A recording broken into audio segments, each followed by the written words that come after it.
Hi friends, ಎಲ್ಲರೂ ಹೇಗಿದ್ದೀರಾ? Friends, ಇವತ್ತು ನಾನು ನಿಮಗೆ ಇಲ್ಲಿ ನಮ್ಮ ಉತ್ತರ ಕರ್ನಾಟಕದ ಒಂದು ರೆಸಿಪಿ ಹಾಗೆ ನಮ್ಮ ಬೆಂಗಳೂರು ರೆಸಿಪಿ ಒಂದು ಮಾಡಿ ತರಿಸ್ತಾ ಇದ್ದೀನಿ.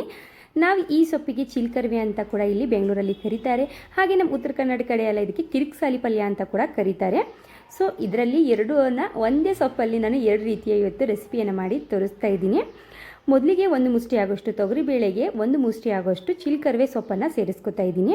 ಒಂದು ಮೀಡಿಯಂ ಸೈಜು ಈರುಳ್ಳಿ, ಒಂದು ಗಡ್ಡೆ ಬೆಳ್ಳುಳ್ಳಿ, ರುಚಿಗೆ ತಕ್ಕಷ್ಟು ಹಸಿಮೆಣಸಿನಕಾಯಿ, ಕೊತ್ತಂಬರಿ ಸೊಪ್ಪು, ಟೊಮೆಟೊ, ಹುಣಸೆಹಣ್ಣು, ಉಪ್ಪನ್ನು ಸೇರಿಸಿ ಒಂದು ಕುಕ್ಕರಲ್ಲಿ ಸೇರಿಸ್ಕೊಂಡು ಸ್ವಲ್ಪ ನೀರನ್ನು ಹಾಕಿದ್ದೀನಿ. ಸ್ವಲ್ಪ ಅಂದರೆ ಒಂದು ಅರ್ಧ ಗ್ಲಾಸ್ ಆಗೋಷ್ಟು ನೀರನ್ನು ಸೇರಿಸ್ಕೊಂಡಿದ್ದೀನಿ. ನಂತರ ಇದನ್ನು ಈಗ ನಾವು 3 ವಿಸಿಲನ್ನು ಕುಕ್ ಮಾಡ್ಕೋಬೇಕು. ಇದೊಂದು ಬೆಂಗಳೂರು ರೆಸಿಪಿ ಅಂತ ಹೇಳ್ಬೋದು. ಸೊ ಬೆಂಗಳೂರಲ್ಲಿ ವೀಕ್ಲಿ 1 ಟೈಮ್ ಆದರೂ ಈ ರೆಸಿಪಿಯನ್ನು ಮನೆಯಲ್ಲಿ ಮಾಡ್ತಾರೆ. ಸೊ ನಾನು ಕೂಡ ಅಷ್ಟೇ ಬೆಂಗಳೂರಿಗೆ ಬಂದ ಮೇಲೇ ಈ ರೆಸಿಪಿಯನ್ನು ಕಲ್ತಿದ್ದು. ಸೊ ತುಂಬಾ ಚೆನ್ನಾಗಿರುತ್ತೆ. ಮಕ್ಕಳು ಏನಾದರೂ ಸೊಪ್ಪು ತಿಂತಾ ಇಲ್ಲಪ್ಪ ಅಂದರೆ ನೀವು ಈ ರೀತಿ ಟ್ರೈ ಮಾಡಿಕೊಡಿ, ತುಂಬಾ ಚೆನ್ನಾಗಿ ಅನಿಸುತ್ತೆ, ಹಾಗೆ ನಿಮಗೂ ಕೂಡ ಇಷ್ಟ ಆಗುತ್ತೆ. ನಂತರ ನಾನಿಲ್ಲಿ ಒಂದು ಗಡ್ಡೆ ಬೆಳ್ಳುಳ್ಳಿಯನ್ನು ಜಜ್ಜಿಬಿಟ್ಟು ಎಣ್ಣೆಯಲ್ಲಿ ಸೇರಿಸ್ಕೊಂಡಿದ್ದೀನಿ. ಈರುಳ್ಳಿ ಮತ್ತು ಹಸಿಮೆಣಸಿನ್ಕಾಯಿ, ಉಪ್ಪನ್ನು ಕೂಡ ಎಣ್ಣೆಯಲ್ಲಿ ಹಾಕಿ ಚೆನ್ನಾಗಿ ಇದನ್ನು ಫ್ರೈ ಮಾಡ್ಕೊತಾ ಇದ್ದೀನಿ. ಸ್ವಲ್ಪ ಮೆತ್ತಗಾದರೆ ಸಾಕು. ನಂತರ ನಾನು ಆವಾಗಲೇ ಕಟ್ ಮಾಡಿಟ್ಟಿರುವಂಥ ಚಿಲ್ಕರ್ವೆ ಸೊಪ್ಪು ಅಥವಾ ಕಿರಿಕ್ಸಾಲಿ ಸೊಪ್ಪು ಅಂತೀವಿ ನೋಡಿ, ಅದನ್ನು ಈಗ ಎಣ್ಣೆಯಲ್ಲಿ ಸೇರಿಸ್ಕೊತಾ ಇದ್ದೀನಿ. ನಮ್ಮ ಉತ್ತರ ಕರ್ನಾಟಕ ಕಡೆ ಎಲ್ಲ ರೊಟ್ಟಿ ಜೊತೆಗೆ ನಾವು ಇದೇ ರೀತಿ ಕಿರಿಕ್ಸಾಲಿ ಪಲ್ಯವನ್ನು ಮಾಡ್ತಾ ಇರ್ತೀವಿ. ಹಾಗೆ ಮೆಂತ್ಯ ಸೊಪ್ಪಿನ ಪಲ್ಯ ಕೂಡ ಇದೇ ರೀತಿ ಮಾಡ್ತೀವಿ. ಆದರೆ ಬೆಂಗಳೂರು ಕಡೆ ಎಲ್ಲ ಈ ರೀತಿ ಪಲ್ಯ ಮಾಡೋದಿಲ್ಲ ಜಾಸ್ತಿ. ಅಂದರೆ ಅವರು ನಾನು ಆವಾಗಲೇ ಏನು ಬೇಳೆ ಜೊತೆ ಹಾಕಿ ತೋರಿಸಿದ್ನಲ್ಲ ಅದೇ ರೀತಿ ಮಾಡ್ತಾರೆ. ಇಲ್ಲಪ್ಪ ಅಂದರೆ ಇದನ್ನು ಕುಕ್ ಮಾಡಿಬಿಟ್ಟು ಇದನ್ನು ಸಪ್ರೇಟ್ ಮಾಡಿ ಅದನ್ನು ಪಲ್ಯ ಮಾಡ್ತಾರೆ, ಬಸ್ಸಾರು ಅಂದ್ಬಿಟ್ಟು. ನಂತರ ನಾನು ಸ್ವಲ್ಪನೇ ಬೆಣ್ಣೆಯನ್ನು ಮಾಡ್ತಾಯಿದ್ದೀನಿ. ಮನೆಯಲ್ಲಿ ನಂದಿನಿ ಹಾಲಿಂದ ಕೆನೆಯನ್ನು ತೆಗೆದಿಟ್ಟಿದ್ದೆ ಒಂದು ವಾರದ್ದು. ಸೊ ಆ ಕೆನೆಯಿಂದ ಈಗ ಸಿಂಪಲ್ಲಾಗಿ ನಾನು ಬೆಣ್ಣೆಯನ್ನು ಯಾವ ರೀತಿ ಮಾಡ್ದಂತ ತೋರಿಸ್ಕೊಡ್ತಾ ಇದ್ದೀನಿ. ಈಗ ನಾನಿಲ್ಲಿ ಬೆಣ್ಣೆಗೆ 1 ಚರಿಗೆ ಆಗೋಷ್ಟು ನೀರನ್ನು ಸೇರಿಸ್ಕೊತಾ ಇದ್ದೀನಿ.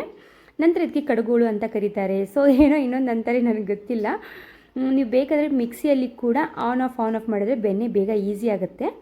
ಆದರೆ ಸ್ವಲ್ಪ ಸಿಂಪಲಾಗಿ ಮಿಕ್ಸಿಯೆಲ್ಲ ಗಲೀಜು ಮಾಡೋದು ಬೇಡ ಅಂದ್ಬಿಟ್ಟು ನಾನು ಇದೇ ರೀತಿಯಾಗಿ ಮಿಕ್ಸ್ ಮಾಡ್ತಾಯಿದ್ದೀನಿ.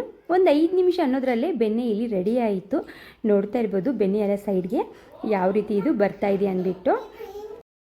ಫ್ರೆಂಡ್ಸ್, ನೀವೇನಾದರೂ ಫಸ್ಟ್ ಟೈಮ್ ನಮ್ಮ ಚಾನಲ್ ನೋಡ್ತಾ ಇದ್ದರೆ ಪ್ಲೀಸ್ ನಮ್ಮ ಚಾನಲ್ಗೆ ಸಪೋರ್ಟ್ ಮಾಡಿ. ಹಾಗೆ ಇನ್ಸ್ಟಾಗ್ರಾಮು, ಫೇಸ್ಬುಕ್ಕಲ್ಲಿ ನೋಡ್ತಾ ಇದ್ದರೆ ಪ್ಲೀಸ್ ನಮ್ಮ ಪೇಜನ್ನು ಫಾಲೋ ಮಾಡೋದನ್ನು ಮರಿಬೇಡಿ. ಡೈಲಿ ಒಂದು ಈಸಿ ರೆಸಿಪಿ ಮತ್ತು ಟೇಸ್ಟಿಯಾಗಿರುವಂಥ ರೆಸಿಪಿಯನ್ನು ಶೇರ್ ಮಾಡ್ತಾ ಇರ್ತೀನಿ. ನೋಡಿ ಎಷ್ಟು ಈಸಿಯಾಗಿ ಅಂಗಡಿಯಲ್ಲಿ ನಾವು ಹಾಲು ತರ್ತೀವಲ್ಲ ಅದೇ ಹಾಲಿಂದ ನಾನು ಇವತ್ತು ಬೆಣ್ಣೆ ಮಾಡಿದ್ದು.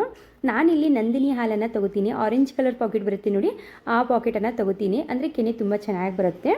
ಹಾಲನ್ನು 2 ಸತಿ ಬಿಸಿ ಮಾಡಿ ಸ್ವಲ್ಪ ಹೊತ್ತು ಹಾಗೆ ಇಟ್ಟರೆ ಯೆಲ್ಲೋ ಕಲರ್ದು ಗಟ್ಟಿಯಾಗಿ ಕೆನೆ ಬರುತ್ತೆ. ಅದನ್ನು ನಾನು ಫ್ರಿಜ್ಜಲ್ಲಿ 1 ವಾರ ಸ್ಟೋರ್ ಮಾಡಿದ್ದೆ. ಸೊ ಅದರಲ್ಲಿಂದನೇ ಈಗ ಬೆಣ್ಣೆ ಮಾಡಿ ತೋರಿಸ್ತಾ ಇರೋದು. ಡೈರಿ ಹಾಲಿಂದ ಅಂದರೂ ಇನ್ನೂ ತುಂಬ ಚೆನ್ನಾಗಿ ಬರುತ್ತೆ. ಸೊ ನಾನು ಇಲ್ಲಿ ಡೈರಿ ಹಾಲು ಸಿಗೋದಿಲ್ಲ ಅಂದ್ಬಿಟ್ಟು ನಾನು ನಂದಿನಿ ಹಾಲಿಂದನೇ ಮಾಡ್ತೀನಿ. ನಂತರ ಇಲ್ಲಿ ಒಂದು 3 ವಿಸಿಲ್ ಆದಾದರೆ ನಿಮಗೆ ತೋರಿಸ್ತಾ ಇದ್ದೀನಿ. ಬೇಳೆ ಎಲ್ಲ ಚೆನ್ನಾಗಿ ಕುಕ್ ಆಗಿದೆ. ಮೇಲ್ಗಡೆ ಇರುವಂಥ ಏನು ಸೊಪ್ಪು ಹಾಕಿದ್ವಲ್ಲ, ಸೊಪ್ಪು ಮತ್ತು ಬೆಳ್ಳುಳ್ಳಿ, ಮೆಣಸಿನ್ಕಾಯಿ, ಕೊತ್ತಂಬರಿ ಸೊಪ್ಪು ಅದೇನು ಹಾಕಿದ್ವಲ್ಲ ಅದೆಲ್ಲವನ್ನು ಸ್ವಲ್ಪ ಸಪ್ರೇಟನ್ನಾಗಿ ಮಾಡಿಕೊಂಡು ಮಿಕ್ಸಿ ಜಾರಲ್ಲಿ ಸೇರಿಸ್ಕೊತಾ ಇದ್ದೀನಿ. ಸ್ವಲ್ಪ ಇದಕ್ಕೆ ಹುಳಿ ಮತ್ತು ಖಾರ ಜಾಸ್ತಿ ಇರಬೇಕು ಈ ಸಾಂಬಾರಿಗೆ, ಅಂದ್ರೇ ಟೇಸ್ಟಿಯಾಗಿರುತ್ತೆ. ನಿಮಗೆ ಜಾಸ್ತಿ ನುಣ್ಣಗೆ ಬೇಕಂದರೆ ನುಣ್ಣಗೆ ನೀವು ರುಬ್ಕೋಬೋದು.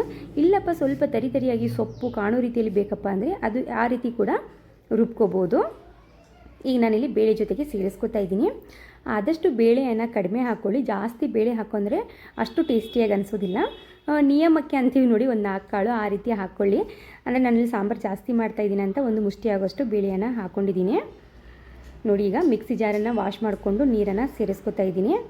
ಈಗ ಇಲ್ಲಿ ಒಂದು ಕುದಿ ಬರ್ತಾ ಇದೆ ಸಾಂಬಾರ್ದು. ನಂತರ ಇದಕ್ಕೆ ನಾನಿಲ್ಲಿ ಒಣಮೆಣಸಿನ್ಕಾಯಿ, ಸ್ವಲ್ಪನೇ ಜೀರಿಗೆ, ಬೆಳ್ಳುಳ್ಳಿ ಎಲ್ಲ ಹಾಕಿ ಒಗ್ಗರಣೆ ನಾರ್ಮಲಾಗಿ ಬೇಳೆ ಸಾರು ಯಾವ ರೀತಿ ಒಗ್ಗರಣೆ ಕೊಡ್ತೀವಲ್ಲ ಅದೇ ರೀತಿ ನಾನಿಲ್ಲಿ ಒಗ್ಗರಣೆಯನ್ನು ಕೊಡ್ತಾ ಇದ್ದೀನಿ. ಇಲ್ಲಿ ಒಂದು ಅರ್ಧ ಈರುಳ್ಳಿಯನ್ನು ಕೂಡ ಸೇರಿಸ್ಕೊಂಡು ಸ್ವಲ್ಪ ಕಲರ್ಗೋಸ್ಕರ ಅರಿಶಿನವನ್ನು ಇಲ್ಲಿ ಸೇರಿಸ್ಕೊಂಡಿದ್ದೀನಿ. ಫ್ರೆಂಡ್ಸ್, ಈ ರೀತಿ ಸೊಪ್ಪು ಸಾರು ಒಂದು ಸತಿ ಮಾಡಿ ನೋಡಿ. ರಾಗಿ ಮುದ್ದೆ ಜೊತೆಗೆ ಅನ್ನದ ಜೊತೆಗೆ ಅಂದರೆ ತುಂಬಾ ಚೆನ್ನಾಗಿ ಅನಿಸುತ್ತೆ. ನನಗೆ ರೊಟ್ಟಿ ಜೊತೆಗೆ ಅಷ್ಟು ಇದು ಸಾಂಬಾರು ಚೆನ್ನಾಗಿ ಅನಿಸೋದಿಲ್ಲ. ಹಾಗಾಗಿ ನಾನು ಈ ಸಾಂಬಾರು ಮಾಡಿದಾಗೆಲ್ಲ ರಾಗಿ ಮುದ್ದೆಯನ್ನು ಮಾಡ್ತೀನಿ. ಸೊ ಈಗ ಒಗ್ಗರಣೆನ ಹಾಕಿ ಗ್ಯಾಸನ್ನು ಆಫ್ ಮಾಡಿಬಿಟ್ರೆ ಸಾಕು, ನಮ್ಮದು ಸೊಪ್ಪು ಸಾರು ರೆಡಿ ಆಯಿತು. ತುಂಬಾ ಚೆನ್ನಾಗಿ ಅನಿಸುತ್ತೆ. ಫ್ರೆಂಡ್ಸ್, ಈ ವಿಡಿಯೋ ನಿಮಗೆ ಸ್ವಲ್ಪನಾದರೂ ಯೂಸ್ಫುಲ್ ಅನಿಸಿದರೆ, ಇಷ್ಟ ಆದರೆ ಪ್ಲೀಸ್ ನಮ್ಮ ಚಾನಲ್ಗೆ ಸಪೋರ್ಟ್ ಮಾಡಿ. ಹಾಗೆ ಇನ್ನೊಬ್ರಿಗೆ ಕೂಡ ಈ ವಿಡಿಯೋನ ಶೇರ್ ಮಾಡಿ. ಈಗ ನಾನಿಲ್ಲಿ ರಾಗಿ ಮುದ್ದೆ ಮೇಲೆ ಸ್ವಲ್ಪನೇ ಬೆಣ್ಣೆಯನ್ನು ಸೇರಿಸ್ಕೊಂಡು ಸರ್ವನ್ನು ಮಾಡ್ತಾಯಿದ್ದೀನಿ. ಸೊ ತಿಂತಾ ಇದ್ದೀನಿ. ನೋಡಿದ್ರಲ್ಲ ಎಷ್ಟು ಈಸಿಯಾಗಿ ಸೊಪ್ಪಲ್ಲಿ 2 ರೆಸಿಪಿಯನ್ನು ನಾವು ಮಾಡ್ಬೋದಂತ. ಸೊ ಈ ವಿಡಿಯೋ ನೋಡೋದಕ್ಕೆ ಥ್ಯಾಂಕ್ ಯು ಸೊ ಮಚ್.